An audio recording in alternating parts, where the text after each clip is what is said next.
پہلے آپ مجھے یہ بتائیے کہ نیت انسان کی زبان پر ہوتی ہے یا دل میں؟ تو پھر اس کو زبان سے بولنے کی کیا ضرورت ہے؟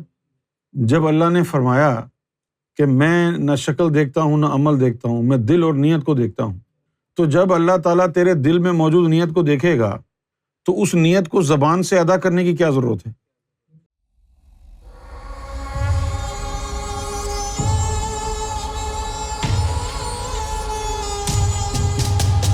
تو نیت ہے انسان کے دل کا ارادہ، یہ نیت ہے۔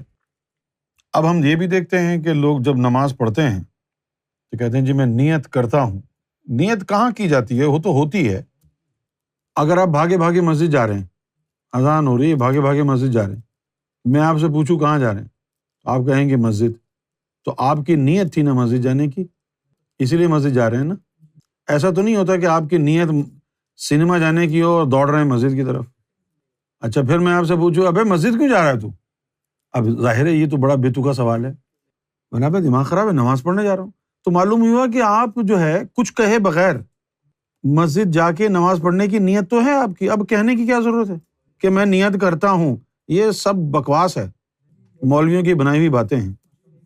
تو جب گھر سے مسجد کے لیے نکلتا ہے تو کیوں نکلتا ہے؟ تیری نیت، تیرا ارادہ مسجد جانے کا ہے، اس لیے نکلا نا۔ اچھا اب مسجد کیوں جا رہا ہے؟ تیرا ارادہ نماز پڑھنے کا تھا تو مسجد جا رہا ہے نا، کوئی حلیم کھانے تو نہیں جا رہا مسجد تو نیت تو آلریڈی ہے نا، تبھی تو جا رہا ہے وہاں پہ۔ اور پھر وہ روزے کی بھی نیت کیسے پڑھتے ہیں؟ وہ بھی صومی غدن نویت من شہر رمضان، کہ میں نیت اب کر رہا ہوں۔ نیت کی نہیں جاتی، نیت ہوتی ہے۔ ایک بندہ اپنے دوست کے کہنے پر زبردستی اس کا دوست پکڑ کے اس کو نماز پڑھانے لے گیا، اور وہ کہہ رہا ہے کہ مجھے جو ہے وہ فلم دیکھنی ہے، وہ زبردستی اس کو لے گیا نماز پڑھانے اور اس نے نماز پڑھ لی۔ اب مجھے آپ یہ بتائیے کیا اس کی نیت تھی نماز پڑھنے کی؟ اس نے زبان سے بھی بولا نیت کرتا ہوں نماز پڑھنے کی اور نماز پڑھ لی، لیکن اس کی نیت تھی نماز پڑھنے کی، تو یہ نماز بغیر نیت کے ہو گئی نا۔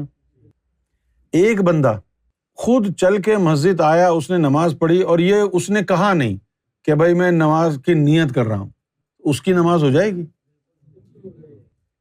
کیوں ہو جائے گی؟ اور نیت تھی تو آیا ہے نا، نیت نہیں ہوتی تو وہیں بیٹھا رہتا۔ پتہ نہیں کس کو سناتے ہیں 4 رکعت نماز، منہ میرا کعبے کی طرف۔ کس کو بتا رہے ہو کہ تیرا منہ کعبے کی طرف ہے؟ کن چکروں میں الجھا دیا مولویوں نے۔ صرف میں ہی ایسی باتیں نہیں کرتا گستاخانہ، بایزید بستامی بھی اسی طرح کی باتیں کرتے تھے۔ بایزید بستامی رحمۃ اللہ علیہ جنگل میں تھے، ریاضت مجاہدے کر رہے تھے، تو دیکھا کہ ایک شخص ادھر ادھر گھوم رہا ہے جنگل میں، آ کے بڑے پریشان ہو گئے، یہ کہاں سے آ گیا؟ تو آپ نے آواز لگا کہ اسے پوچھا ہاں میاں کیا کر رہے ہو؟ تو وہ کہنے لگا کہ میں کوئی صاف ستھری جگہ ڈھونڈ رہا ہوں جہاں نماز پڑھ لوں۔ تو بایزید بستامی نے کہا کہ تو اپنے دل کو پاک کر لے، پھر جہاں چاہے منہ کر کے نماز پڑھ لینا۔ ایک دفعہ کیا ہوا کہ حضور صلی اللہ علیہ وسلم اپنے ایک بہت ہی قابل اعتماد اور بڑے ہی چاہنے والے صحابی کے گھر تشریف لے گئے۔ اب حضور صلی اللہ علیہ وسلم کا اس سے جو تعلق تھا وہ بڑا بے تکلف تعلق تھا۔ جیسے سرکار کبھی کبھی ہمارے گھر جب تشریف فرما ہوتے تو سرکار کبھی کبھی ہمارے کمرے میں جہاں میں سوتا تھا وہاں تشریف لے آتے، کیا کر رہے ہو؟ پھر پوچھتے، باتیں کرتے۔ ایک دفعہ میں سویا ہوا تھا مجھے سرکار نے شام کو اپنی ایک دھوتی عنایت فرمائی، تو میں بڑا ایکسائٹیڈ تھا کہ آج میں دھوتی پہن کے سوؤں گا۔ تو وہ دھوتی پہن کے میں سو رہا تھا، اور رات کو کسی وقت جو ہے سرکار اندر کمرے میں تشریف لے آئے اور مجھے آواز دی یونس۔ اچھا اب ذرا میری ذہنیت دیکھیں، اب سرکار کی آواز تو مجھے آ رہی ہے لیکن ذہنیت کا بتا رہا ہوں کہ میں یہ سمجھ رہا ہوں کہ یہ خواب میں ہو رہا ہے، مجھے یہ پتا ہے کہ میں سو رہا ہوں، تو سوتے میں سرکار کی آواز آ رہی ہے، تو یہ میں جو ہے یہی سمجھ رہا ہوں کہ یہ خواب میں آواز دے رہے ہیں۔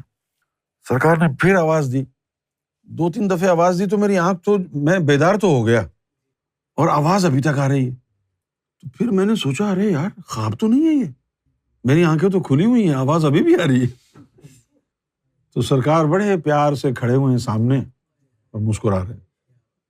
تو اسی طرح کا ایک بے تکلف صحابی حضور کا تھا، تو حضور اس کے گھر تشریف لے گئے، دروازہ بجایا، اور وہ جو صحابی تھا وہ اپنی زوجہ محترمہ کے ساتھ حقوق زوجیت ادا کر رہا تھا، لیکن اس بندے نے جب آواز سنی حضور کی تو اسی حالت میں وہ اپنی زوجہ محترمہ سے جدا ہوا اور بھاگ کر دروازے پر آ گیا اور کہنے لگا کہ یا رسول اللہ میں معذرت چاہتا ہوں، دیر ہو گئی، تو میں ابھی 1-2 منٹ میں آتا ہوں۔ تو آپ نے اس کا ہاتھ پکڑ لیا اور کہا کہ نہیں یار تم آؤ، ہاتھ پکڑ کے اس کو یوں بغل میں حضور نے دیا اور لے گئے اس کو۔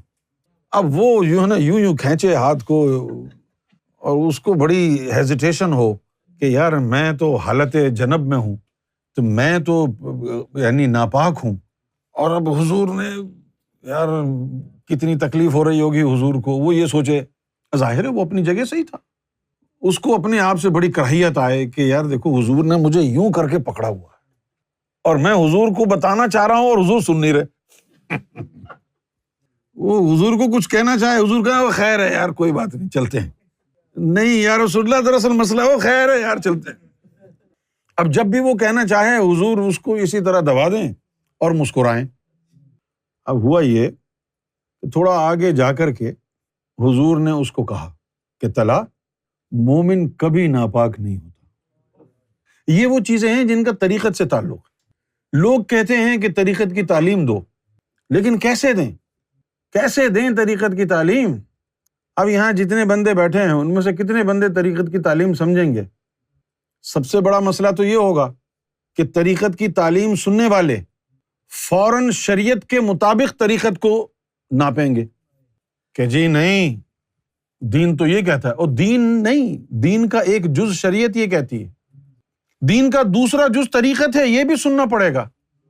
شریعت کچھ اور کہتی ہے، طریقت کچھ اور کہتی ہے، لیکن ہماری قوم میں ابھی اتنی ذہنی دماغی بالیدگی نہیں آئی ہے کہ وہ یہ ڈفرینشیٹ کر لے کہ یار یہ بات شریعت کی ہے اور یہ طریقت کی ہے۔